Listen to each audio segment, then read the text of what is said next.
good Wisconsin team. Went down to the end. You know, we just didn't make the plays to win the game at the end. They did, so you got to give them credit for that. You know, we have a lot of seniors. You know, obviously we're disappointed we couldn't get those guys out on a positive note. They've been very important to our program and really helped get our program turned around in the right direction. But give that bunch credit. They're a good team. They found ways to win the game. You guys third down there in overtime. You go on a double pass to CJ. Just explain the thought process there.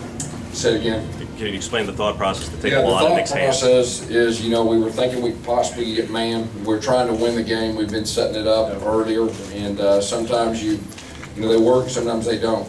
But you know, obviously we weren't very successful in that play. Coach, last year that ball would hit the upright and go through. Is this just the football gods getting even? Well, I mean, you know, I don't look at it that way. I look at it, we had opportunities to win the game. You know, we had the 4th down and 10. They got it done. We had other plays we could have won the game with, and we didn't. And you know, so I really don't look at it that way. Gordon obviously had a ton of success. Just how would you? Yeah, I mean, I thought it was a big factor. I mean, you know, we're trying to focus on that guy. I mean, he's a great running back. You know, our key was to try to stop him, and obviously we didn't. He made some big plays, and you know, that was a big factor in the game. Talk about second half offensive adjustments, move the ball better. Yeah, you know, they did a good job going odd to even. And anytime you get in a bowl game, they got 30 days. You know, you're going to get something new. So they mix some things up, and we kind of figured out, you know, kind of what their plan was going to be. We settled down and were able to run the football. You know, I thought that was a real important factor.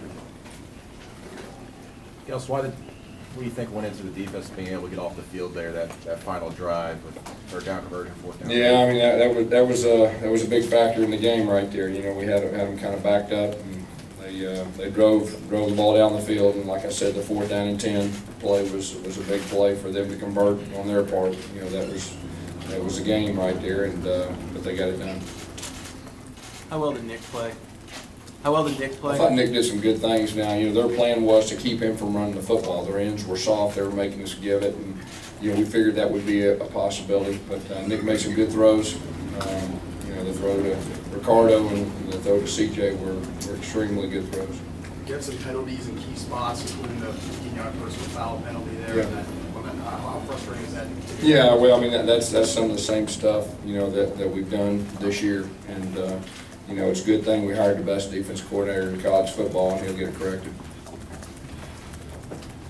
Coach, your 4th down play leading to your last touchdown, was that a planned play you had? Is something you ran during the year where you moved the tackle and end out? Yeah, no, we have it. We hadn't ran it all year, and we thought it would be a good opportunity. You know, originally it was going to be a 3rd down call, but you know, we felt like we need to go for it on 4th down. Speaking of Will, what was he doing in the press box with the headset on? Yeah, he was listening, he was observing. You know, he's trying to get to know our guys and see how they'll react.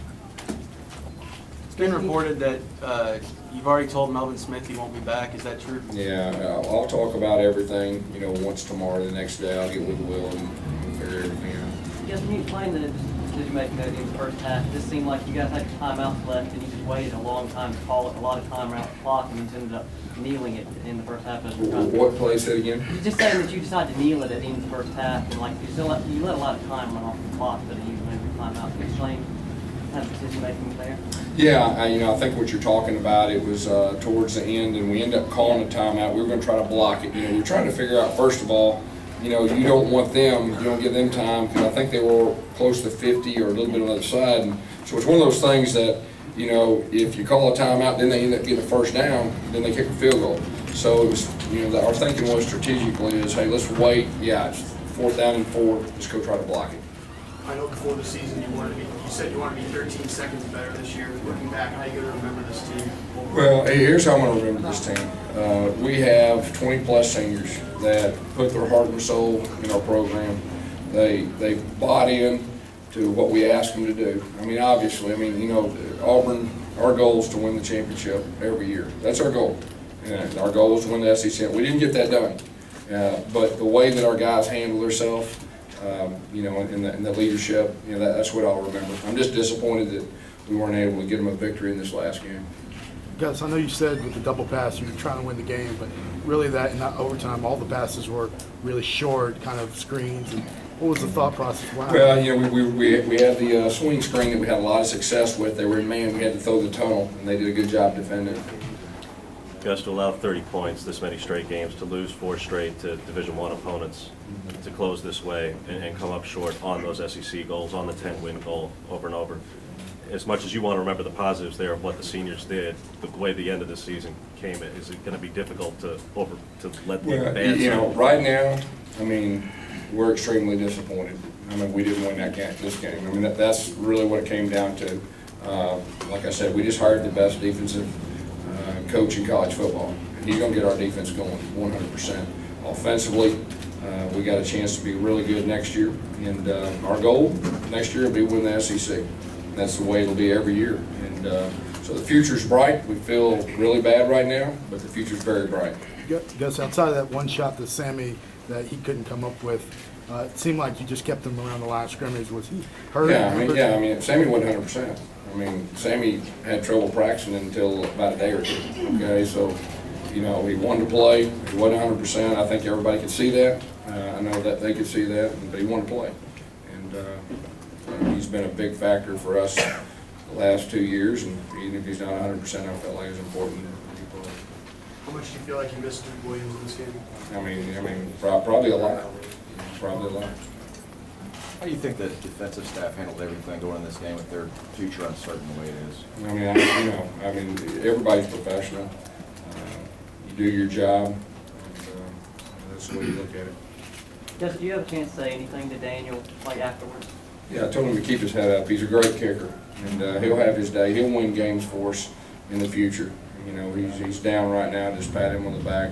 You know, it's tough being a kicker, but he's a great kicker. He's had an outstanding year, and done some great things for us.